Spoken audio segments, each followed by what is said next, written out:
This is a horrible story, and children are now left to suffer. We're told at least 4 kids were inside this home around 2:30 this morning when the victim and suspect ran out of the house. Police then tell us the woman ended up around the corner on that main road, and that's when detectives tell us her fiancé shot and killed her. We're told her son called for help. Family members arrived, got all the kids out of the house and to safety before the suspect barricaded himself inside. Firefighters return in the daylight hours to wash the street, but neighbors say the stain of this murder is permanent. And he had heard the shots. I told my husband, I said, those are gunshots. I said, Stuart, there's a body out there.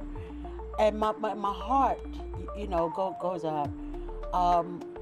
Our young people, it's just so much. The sight of Prince George's County firefighters washing blood off the pavement is not something Roy here thought he'd ever see. This is absolutely heartbreaking, really.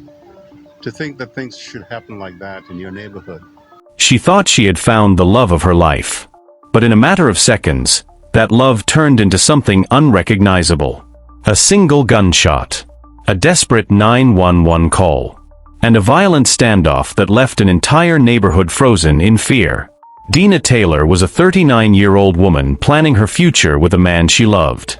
But on the night of September 16, 2021, that future was stolen from her. Her fiancé, Dionte Sims, pulled the trigger, leaving her lifeless outside their home. Before police could even process the scene, he turned his gun on them. What followed was a terrifying standoff that could have ended in even more bloodshed. Why did this happen? Was there a chance to stop it before it was too late? And what led to that fatal moment when everything changed? Welcome to Crime Berry Stories. Every victim deserves their story to be told, and our mission is to shed light on these cases while also enlightening others who may be in similar situations. This story takes us to Maryland, United States, a state known for its rich history, scenic landscapes, and vibrant communities. But beneath its beauty lies a troubling reality. Gun violence remains a pressing issue. According to recent statistics, Maryland has one of the highest gun violence rates in the country, with nearly 800 firearm-related deaths reported annually. Domestic violence cases involving firearms have been a growing concern, contributing significantly to these numbers, which, Dina Taylor, is one of them.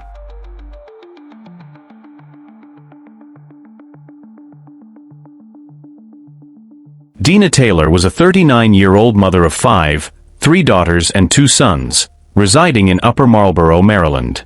A nurse who was passionate about helping people, she was known for her kindness, dedication to her work, and a close-knit relationship with her family.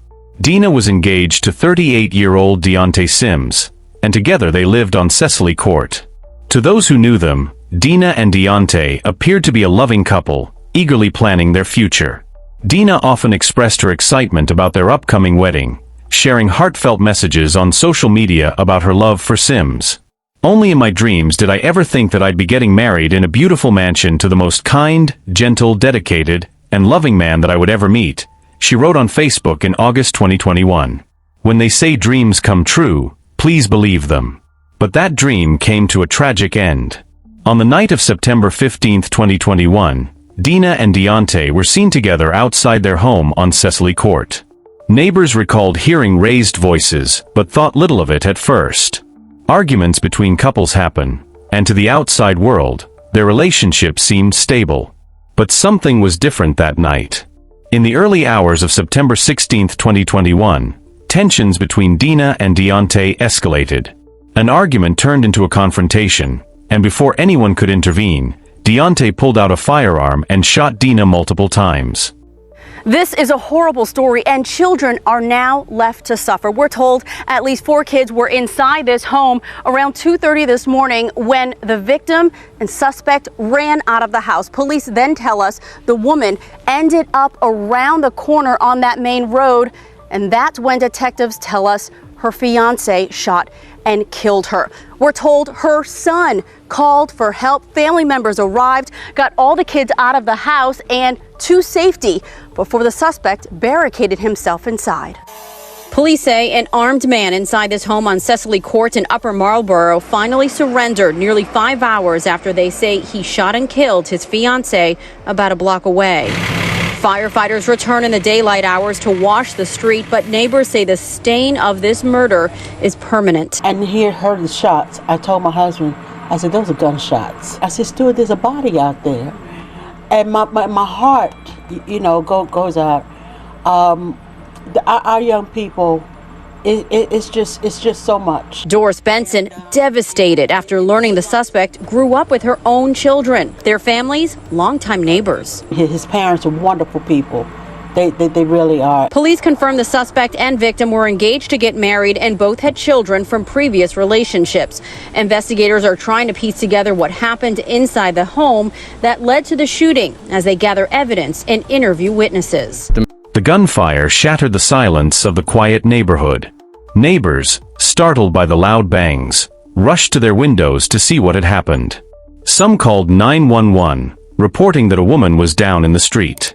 At approximately 2:20 a.m., officers responded to a domestic-related shooting in the 12400 block of Cecily Court. Upon arrival, they discovered Dina Taylor lying in the roadway, suffering from multiple gunshot wounds. Despite emergency responders' best efforts, she was pronounced dead at the scene. The moment officers attempted to approach the house, Sims began firing at them. He had barricaded himself inside, armed and unwilling to surrender. What followed was a tense standoff between Sims and law enforcement that lasted for several hours. Officers took cover as Sims continued to fire shots, refusing to comply with orders to surrender. Crisis negotiators were brought in to defuse the situation. They repeatedly urged Sims to give himself up, assuring him that the safest way forward was to cooperate. Hours passed, and the neighborhood remained on lockdown as law enforcement worked to resolve the situation without further bloodshed. Finally, Sims surrendered peacefully, stepping out of the house unarmed. He was immediately taken into custody. Following his arrest, Sims was charged with first-degree and second-degree murder for the death of Dina Taylor. He also faced charges of attempted first-degree murder for shooting at 2 police officers. In November 2021, a grand jury indicted him on these charges, solidifying the case against him. The days following the shooting were filled with grief and disbelief. Family members of Dina struggled to come to terms with the horrific reality of what had happened. Her children, now left without a mother, faced an unimaginable loss.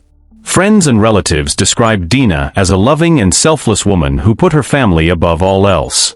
She had worked tirelessly to provide for her children and had hoped to build a beautiful future with a man she loved. Instead, her life was cut short in a moment of senseless violence. As the case moved to court, prosecutors laid out the evidence against Sims. They described how a domestic dispute spiraled into murder, emphasizing that Dina had been defenseless when she was shot. The prosecution presented testimony from neighbors who had heard the gunshots and the chaos that followed. They played recordings of the 911 calls, which captured the fear and urgency of the witnesses who reported the crime. Sims' defense attorneys attempted to argue that he had acted in a moment of emotional distress. They claimed that the relationship had struggles, and that the altercation had escalated in ways that were unforeseen. However, the evidence against Sims was overwhelming.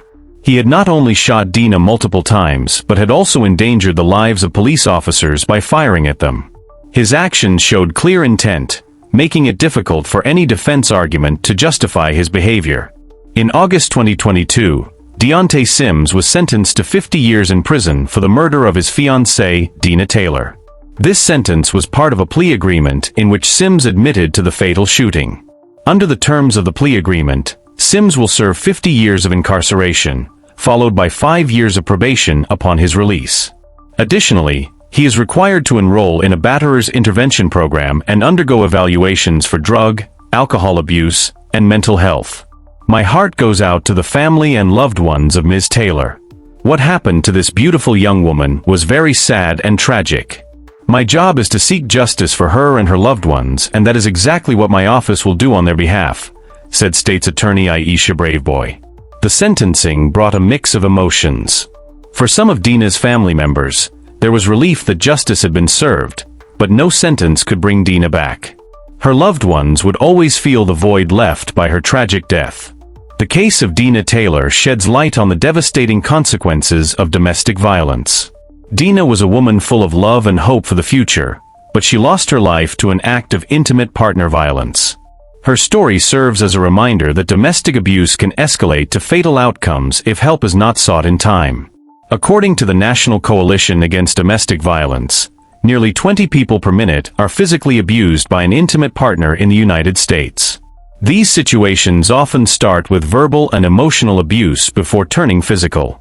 In many cases, victims feel trapped, fearing the consequences of leaving. There are resources available for those facing domestic abuse. Organizations such as the National Domestic Violence Hotline, 1-800-799-SAFE, provide assistance and guidance for those in need. Friends and family members are also urged to look for warning signs and offer support to those who may be struggling in a toxic relationship. Dina Taylor's story is heartbreaking, and it raises important questions. Do you think Dionte Sims' 50-year sentence was enough, or should the punishment have been harsher? Could Dina's tragic death have been prevented, and what more can be done to help victims of domestic violence? Let us know your thoughts in the comments below. Your perspective is important, and open discussions can help raise awareness about the dangers of abusive relationships. If you found this case compelling, don't forget to like, subscribe, and turn on notifications so you never miss an update on the latest true crime cases.